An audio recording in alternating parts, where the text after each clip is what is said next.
এই দেখো, এই রান্নাটা আমি শিবরাত্রির দিন করেছিলাম বাড়ির সকলের জন্য। পটল কেটে রেখেছি, কাঁচকলা, এই যে মিষ্টি আলু কেটে রেখেছিলাম। আর মিষ্টি আলু, হ্যাঁ, ফ্রিজে কখনো রেখো না, শুকনো আলু পেঁয়াজ রসুন যেখানে রাখো সেখানেই রাখবে, কেমন? আচ্ছা, সজনে ডাঁটা, আর এটা হচ্ছে গাজর, ছিল কাঁচকলা, আর ছিল পটল, আর ছিল মিষ্টি কুমড়ো, একদম মাচার কুমড়ো। কী করে বুঝবে? এই যে পেছনটা যখনই দেখবে এরকম ডিপ সবুজ থাকে, একটা শ্যাডো শ্যাডো ব্যাপার থাকে, সেই কিন্তু এটাই কিন্তু হয় একদম মাচার কুমড়ো, সবচেয়ে টেস্টি। আর এইটা ছিল পেঁপে, ছিল আলু, আর আদা টমেটো লঙ্কা পাশে ধুয়ে রেখেছি, এগুলো সবই দেবো মশলার সাথে।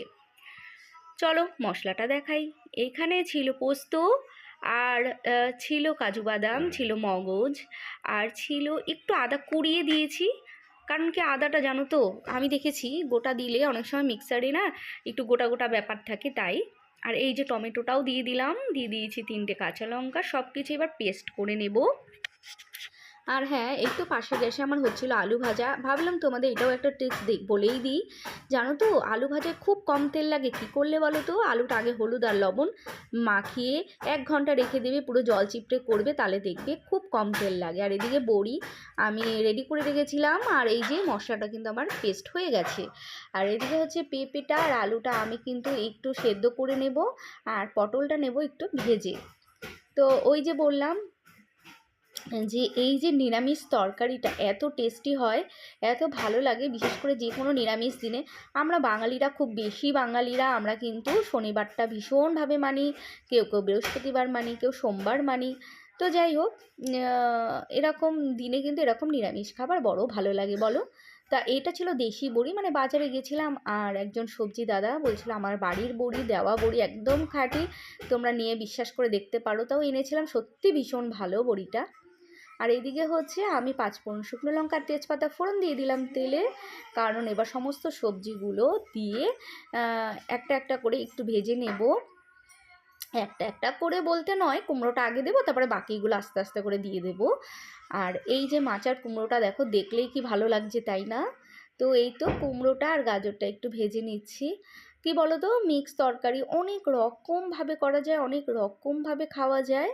আর আজকে যেহেতু আমি উপোস আর একটু হাতে আমার সময় ছিল, তাই ভাবলাম আমি একটু এরকম করে একটু রসিয়ে কষিয়ে করি। আর এদিকে এই তো একটু নারকেলও কুড়িয়ে দিচ্ছে হচ্ছে, তো আমি ভাবলাম একটু নারকেল কুড়িয়েও দেবো তরকারিটার মধ্যে। অ্যাকচুয়ালি এটা আমার সাবু মাখার নারকেল কোরানো হচ্ছিল, তা হচ্ছিল যখন, তো একটু হয় আমি তরকারিতেও অ্যাড করে দেবো, এই আর কি। না থাকলে মোটেও আমি দিতাম না। আর এই তো তরকারিটার মধ্যে সমস্ত মশলাগুলো দিয়ে হলুদ লবণ আর নারকেল কোড়াটা দিয়ে আমি কষিয়ে নিয়েছি, কষিয়ে একটু ঝরঝরা করে নিয়েছি। আর হয়তো তোমরা দেখলে বুঝতে পারছো যে কেমন হতে চলেছে তরকারিটা। তো এবার হচ্ছে ভালো করে নেড়ে চেড়ে তারপরে জল দিয়ে দেব। আর কি বলো তো, এরকম নিরামিষ তরকারি যারা একদম খেতেই চায় না বাড়িতে নিরামিষ তরকারি, তারা না একটু এরকম ডিফারেন্ট, একটু টেস্টি করে করলে আমার মনে হয় যে বাড়ির সবাই খাবে।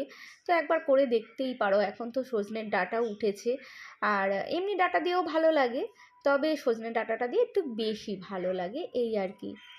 তো যাই হোক, করে তো নিলাম। এবার হচ্ছে সমস্ত কিছু এর মধ্যে দিয়ে দিয়েছি। আমার মনে হচ্ছে কোথাও যে জল কম হয়েছে, তাই আমি আরেকটু জলও দিয়ে দেবো। জল দিয়ে ভালো করে নেড়ে চেড়ে সুন্দর করে রেখে দেবো, পরে আমি নামাচ্ছি।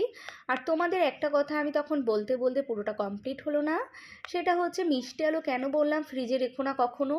মিষ্টি আলু সবসময় ঝুড়িতে যদি রাখো, একটু যত টানবে মিষ্টি আলু, শাক আলু, ততই মিষ্টি হয় খেতে, জানো তো। আর সেটা ফ্রিজে রাখলে কেমন জলসা জলসা হয়ে যায়, আর সেদ্ধটাও ভালো হয় না। তাই বললাম, তোমরা যখনই মিষ্টি আলু কিনবে, আলু পেঁয়াজ রসুন আদা যেরকম ঝুড়িতে রেখে দাও, সেমনই ঝুড়িতে মিষ্টি আলুটা রেখে দেবে, কেমন?